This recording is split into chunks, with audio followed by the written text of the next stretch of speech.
अस्सलामुअलैकुम, welcome to गामाटेक्स। तो आज हम बना रहे हैं expense tracking application using C sharp.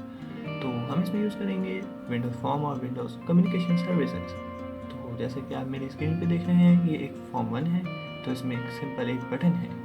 इस बटन के ज़रिए हम दूसरे फॉर्म पे नेविगेट करेंगे। सिंपल इस दूसरे फॉर्म को शो करेंगे और करंट फॉर्म को हाइड कर देंगे। तो दूसरे फॉर्म में हम देख लेते हैं, एक सिंपल डैशबोर्ड है, एक ऐड का टैब कंट्रोल है, अपडेट का है और डिलीट का है। तो हमने इसमें डेटाबेस कनेक्ट किया हुआ है। वो कैसे? Using Windows communication form. तो विंडोज़ कम्युनिकेशन फॉर्म में जब आप आते हैं तो इसमें एक इंटरफेस है और एक डेटाबेस के लिए मैंने एक मॉडल क्रिएट करा है जो कि ADO.NET एंटिटी रिलेशनशिप डायग्राम नज़र आ रही होगी आपको। तो इसमें मैंने 2 टेबल बनाए हुए हैं, एक एक्सपेंस का और एक इनकम का। अच्छा, उसके अलावा हमने एक क्लास बना दी है एक्सपेंस डेफिनेशन की, जो कि हमारी जेनेरिक क्लास है।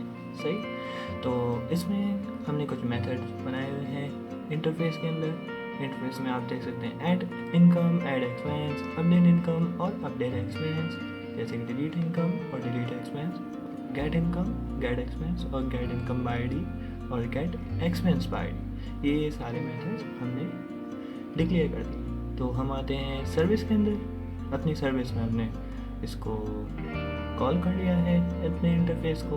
इंटरफेस में हमने बता दी है कि वो एक स्ट्रिंग होगी पहली ऑप्शन और दूसरा जो है इंट होगा। तो हमने एक डिस्ट्रक्टर बनाया है, एक कंस्ट्रक्टर बनाया है। कंस्ट्रक्टर में हमने अपना एंटिटी जो है डेटाबेस की वो हमने इनिशियलाइज कर लिया। ऐड एक्सपेंस के अंदर हम एक्सपेंस को ऐड करवा देते हैं। ऐड इनकम के अंदर इनकम को ऐड करवा देते हैं और अपडेट इनकम के अंदर इसी तरीके से अपडेट करवा देते हैं। अच्छा, अपडेट के अंदर हमने एक कंडीशन लगाई है जो कि लिंक की कंडीशन होती है और लैम्डा एक्सप्रेशन कहलाती है, तो हमने वो यूज़ की है। इसके अलावा डिलीट भी इसी तरीके से होगा।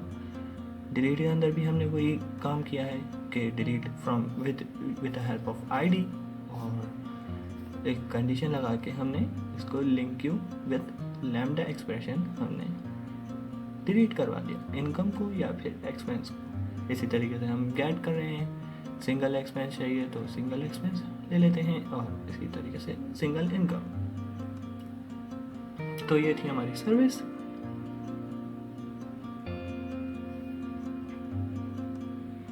इस सर्विस के बाद हम वापस जाते हैं अपने फॉर्म की तरफ।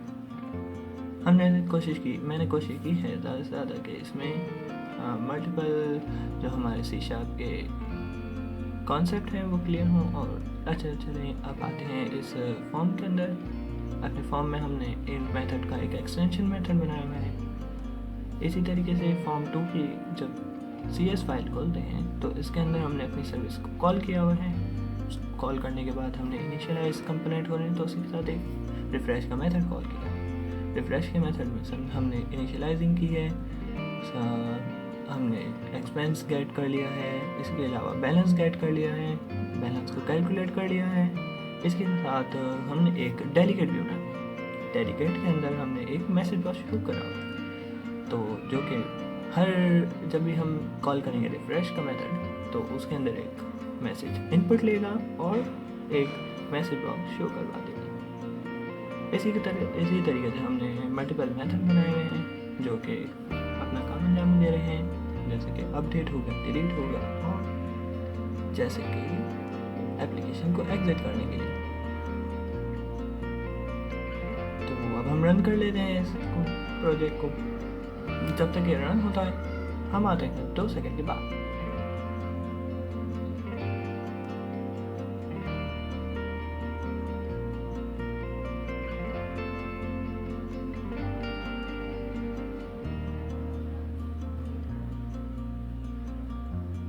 तो ये हमारी सर्विस रन हो गई है, ये कंटिन्यूसली वर्क कर रही है। जैसे कि इसमें मेथड हमने बनाए थे तो इसमें शो हो रहे हैं सारे मेथड्स, तो इसका मतलब हमारी सर्विस वर्क कर रही है। इसी के साथ हमारा एक फॉर्म भी ओपन हो गया है, तो हम फॉर्म के अंदर स्टार्ट ट्रैकिंग करते हैं। तो चलिए देखते हैं क्या आता है इसके बाद। इसके बाद एक पॉपअप खुलेगा, मैसेज बॉक्स, जैसा कि हमने रिफ्रेश मेथड में कॉल करवाया था डेलीगेट के ज़रिए, तो वो आएगा और हमें वेलकम करेगा, वेलकम टू एक्सपेंस ट्रैकर। तो हम ओके कर देंगे।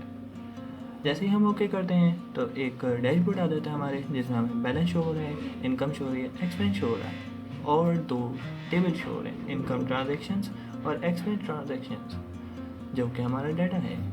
ये सारा सर्विस के ज़रिए आ रहा है हमारे पास। चलिए आइए एक एक्सपेंस ऐड कर लेते हैं, जैसे कि इसका नाम है कैश न्यू और डेट डाल देते हैं 11 जनवरी की, अमाउंट डाल देते हैं 200 रुपये और इनकम में ऐड करवा देते हैं इसको। जैसे ही हम ऐड करेंगे तो हमारे पास वापस पॉपअप आएगा इनकम एडिट, तो हमारा सक्सेसफुली ऑपरेशन कंप्लीट हो गया। ऊपर आप देख सकते हैं बैलेंस अपडेट हो गया और इनकम के टेबल में भी ये ऐड हुई है इनकम। इसी के तरीके से हम जैसे ही अपडेट का बटन दबाएंगे तो अपडेट का टैब खुल जाएगा, टाइप इनकम डालेंगे, जो भी हमें कोई सी भी इनकम अपडेट करनी है तो वो ऑटो पॉपुलेट हो जाएगी। जैसे ही आईडी सेलेक्ट करेंगे हम इसको अपडेट करते हैं टू कैश अपडेटेड और अमाउंट भी चेंज कर देते हैं टू 500। तो जैसे ही हम अपडेट करेंगे तो हमारे पास वापस से पॉपअप खुला आएगा इनकम अपडेटेड सक्सेसफुल। तो इसी तरीके से बैलेंस भी अपडेट हो गया है और इनकम के टेबल में भी इनकम अपडेट हो गई है। और जैसे ही अब चलते हैं हम डिलीट करने की तरफ। अब हम कुछ एक्सपेंस को डिलीट करते हैं। तो जैसे ही हम टाइप सेलेक्ट करेंगे, जैसे इनकम की टाइप सेलेक्ट करी और आईडी सेलेक्ट करी तो हम इसको डिलीट कर देते हैं। अच्छा, इसकी कोई भी फील्ड को चेंज करने से कोई फ़र्क नहीं पड़ेगा, क्योंकि हम डिलीट कर रहे हैं बाय आईडी, तो आईडी के ज़रिए सिर्फ ये डिलीट हो रहा है। तो देख रहे हैं आप बैलेंस भी लाइव अपडेट हो रहा है इसके साथ साथ। तो अब हम दूसरा सेलेक्ट कर लेते हैं इनकम को, ये भी डिलीट कर देते हैं। तो चेक करते हैं तो हमारे पास एक ही इनकम रह गई सिर्फ। अब हम एक्सपेंस को भी डिलीट करके देखते हैं और याद रहे कि इसकी कोई भी हमारे पास फील्ड में चेंज नहीं आएगा, क्योंकि हम सिर्फ आईडी के ज़रिए इसको डिलीट करवा रहे हैं। कि देखिए ये एक्सपेंस भी डिलीट हो गया, हमारे पास बैलेंस लाइव चेंज भी हो रहा है। इसी के साथ हम कुछ इनकम ऐड कर लेते हैं ताकि हमारा बैलेंस जो नेगेटिव उसमें है वो पॉजिटिव उसमें आ जाए। तो ये देखिए आप 700 पॉजिटिव में इनकम हमारे पास अपडेट हो गई, हमारा बैलेंस 700 रुपीज़ है और यहाँ इनकम भी अपडेट होती आ रही है साथ साथ। तो आप लोगों का बहुत शुक्रिया, यही था आज हमारे साथ। और ऐसी वीडियोस के लिए आप बहुत लाइक करें और इस वीडियोस को शेयर करें और बेल आइकन पर ज़रूर क्लिक करिएगा। थैंक यू, अल्लाह हाफ़िज़।